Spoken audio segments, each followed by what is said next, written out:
अस्सलाम वालेकुम। उम्मीद है कि आप सब खैरियत से होंगे, खुश होंगे, आबाद होंगे। आज का हमारा टॉपिक है, जैसे कि आपने पंच लाइन में सुन लिया होगा कि हमारा आज टॉपिक क्या है, सब्र और पेशेंस, जिसके बारे में आज हम बात करने वाले हैं। और उम्मीद है कि आपको हमारा टॉपिक पसंद आएगा। अच्छा जी, अब सब्र और पेशेंट की जहाँ तक बात की जाती है कि अगर हमारे अंदर सब्र होगा तो ऑटोमेटिकली हम हर चीज़ में अल्लाह पाक का शुक्र अदा करेंगे। हम कुछ चीज़ें ऐसी आजकल जो हालात हैं और जो टाइम है, जो कि हर कोई बंदा अपने हालात से परेशान है, महंगाई इतनी बढ़ चुकी है जिसकी वजह से हर कोई परेशान है। तो हर कोई अपने हर एक अलग लेवल की फ्रस्ट्रेशन का शिकार है, डिप्रेशन का शिकार है कहीं ना कहीं। पर हम ये चीज़ कहीं ना कहीं भूल जाते हैं कि अल्लाह पाक ने हमें हर चीज़ दी है। अल्लाह पाक ने सिर्फ अपना मोहताज रखा है, हमें किसी और का मोहताज नहीं रखा। हमें अल्लाह पाक ने तंदुरुस्ती दी है, सेहत दी है, जो कि दुनिया की सबसे बड़ी एक नेमत है। अगर आप परेशान हैं या आपकी किसी प्रॉब्लम का सॉल्यूशन नहीं निकल रहा, तो इसमें आप डिप्रेस नहीं हुई है, बल्कि आप ये चीज़ सोचिए कि अल्लाह पाक ने आपको चुना है उस आजमाइश के लिए या उस एग्ज़ाम के लिए, और उस एग्ज़ाम में पूरा होने के लिए, उतरने के लिए, कामयाबी हासिल करने के लिए आपको हर चीज़ बहुत सब्र से, पेशेंस से लेके चलनी है। दूसरी चीज़ ये कि आपको अल्लाह पाक का शुक्र अदा करना है हर हाल में, क्योंकि जब आप अल्लाह पाक का शुक्र अदा करेंगे तो अल्लाह पाक आपके लिए आसानियाँ पैदा करेंगे। अब इसी तरीके से अगर हम उन लोगों को देखते हैं जो बेचारे किसी न किसी महरूमी का शिकार हैं, जो नाबीना हैं, या जो बेचारे कैंसर पेशेंट्स हैं, या किसी न किसी बीमारी में मुब्तला हैं, जो कि लोगों पे डिपेंडेबल हैं। तो अगर हम उनसे अपनी ज़िंदगी को कंपेयर करें तो हम अल्लाह का करोड़ दर्जे शुक्र अदा करते हैं कि अल्लाह ताला ने अपना मोहताज रखा है, हमें अल्लाह ताला ने किसी बीमारी में मुब्तला नहीं करा। तो यही चीज़ें सीखने की होती हैं, और इसी चीज़ों से हम इंसान बहुत कुछ सीख जाता है। और फिर आप एनालाइज़ करेंगे और आप कहेंगे कि नहीं, ये बात ठीक है कि अगर हम दूसरों की ज़िंदगी से अपने आप को कंपेयर करेंगे तो हम ये सोचेंगे कि नहीं, वाकई अल्लाह का शुक्र है कि अल्लाह पाक ने हमें अपना मोहताज रखा हुआ है, हमें किसी और का मोहताज नहीं रखा हुआ।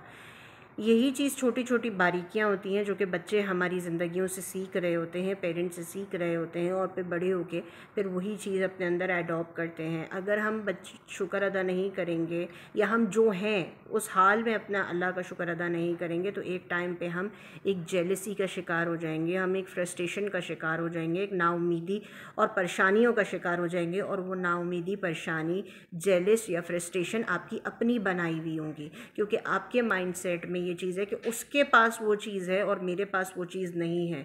तो क्या अल्लाह ताला ने आपको सेहत जो दी है और आपको अल्लाह ताला ने अपना मोहताज रखा है, ये बहुत बड़ी नेमत है, जो कि आजकल लोग इस चीज़ को नहीं समझते। लोग दूसरी चीज़ों में पड़ जाते हैं, और यही चीज़ आहिस्ता आहिस्ता वो अपने बच्चों के अंदर भी डाल रहे होते हैं, क्योंकि बच्चा माँ बाप की शबीह होता है। अगर बच्चा आपकी एक एक चीज़ को नोट कर रहा होता है, और इंटेंशनली और अनइंटेंशनली भी वो अपने अंदर डाल रहा होता है, तो आप जब अगर चाहते हैं कि आपकी बच्चे की पर्सनैलिटी बहुत अच्छी हो, जब वो बड़ा हो और वो अपने डिसीजंस खुद ले सके, और उसके अंदर एक पॉजिटिव एनर्जी हो, ना कि नेगेटिव एनर्जी हो। अच्छा जी, अब सब्र और पेशेंट की जहाँ तक बात की जाती है कि अगर हमारे अंदर सब्र होगा तो ऑटोमेटिकली हम हर चीज़ में अल्लाह पाक का शुक्र अदा करेंगे। हम कुछ चीज़ें ऐसी आजकल जो हालात हैं और जो टाइम है, जो कि हर कोई बंदा अपने हालात से परेशान है, महंगाई इतनी बढ़ चुकी है जिसकी वजह से हर कोई परेशान है। तो हर कोई अपने हर एक अलग लेवल की फ्रस्ट्रेशन का शिकार है, डिप्रेशन का शिकार है कहीं ना कहीं। पर हम ये चीज़ कहीं ना कहीं भूल जाते हैं कि अल्लाह पाक ने हमें हर चीज़ दी है। अल्लाह पाक ने सिर्फ अपना मोहताज रखा है, हमें किसी और का मोहताज नहीं रखा। हमें अल्लाह पाक ने तंदुरुस्ती दी है, सेहत दी है, जो कि दुनिया की सबसे बड़ी एक नेमत है।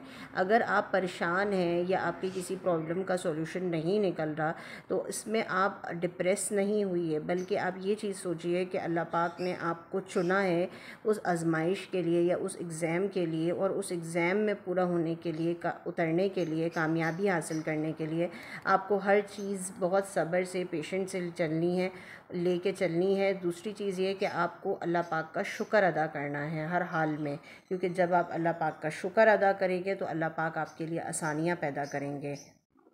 अब हमारा नेक्स्ट टॉपिक है पेरेंटिंग, स्ट्रिक्ट पेरेंटिंग।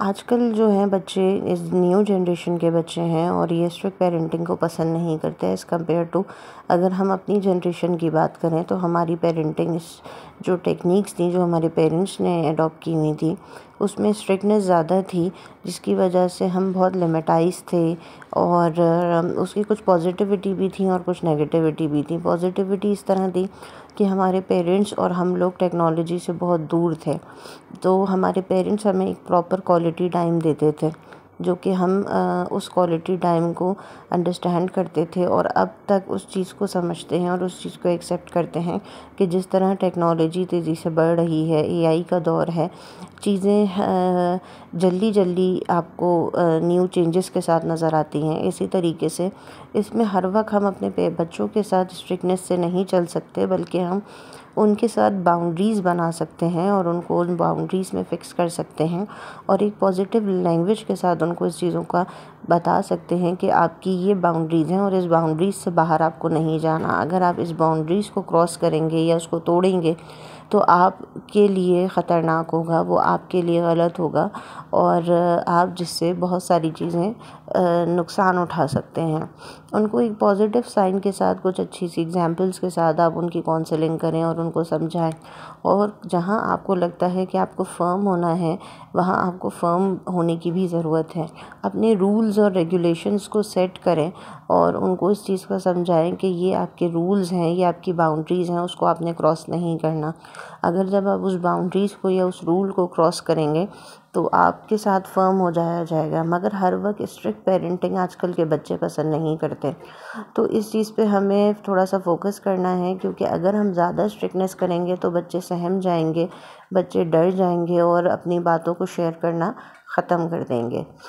जिस तरह बच्चों की ग्रोइंग एज होती है, जिस तरह बच्चे टीन एज में आते हैं, फिर बच्चे थोड़ा बड़े होते हैं, तो ऐसे बच्चे जिनको पेरेंट्स बहुत स्ट्रिक्टनेस के साथ चलाते हैं या अपने रूल्स को थोप देते हैं, इनको अदर वर्ड्स में मैं ये बात कहूँगी, उनको उनके लिए उनकी बाउंड्रीज़ फिक्स नहीं करते, एक्स्ट्रा स्ट्रिक्टनेस करते हैं या डरा धमका के रखते हैं, तो उसमें ये होता है कि जब बच्चे बड़े होते हैं तो वो अपने डिसीजंस खुद नहीं ले पाते।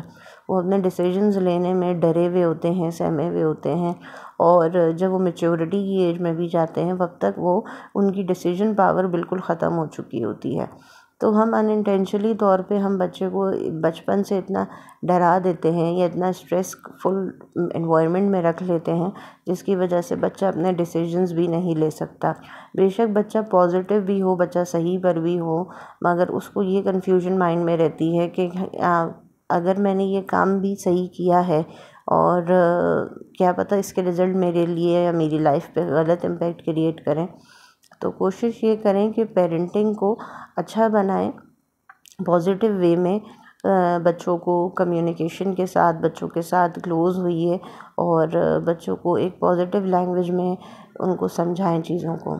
दूसरा मेन पॉइंट ये है कि पेरेंटिंग का मतलब ये नहीं होता कि खाली मदर्स ही इसका रोल निभाएं, बल्कि इक्वली पार्ट होता है फादर एंड मदर का। अगर कहीं जगह मदर स्ट्रिक्टनेस कर रही हैं तो फादर उसको प्यार से हैंडल करें या प्यार से समझाएं। अगर फादर स्ट्रिक्टनेस कर रहे हैं तो मदर हैंडल करें, मदर प्यार से बच्चों को समझाएं। दोनों स्ट्रिक्टनेस नहीं करें, क्योंकि जब आप दोनों स्ट्रिक्टनेस करेंगे तो वो एक नेगेटिव तो उससे बच्चे के माइंड पे एक नेगेटिव इम्पैक्ट क्रिएट होगा।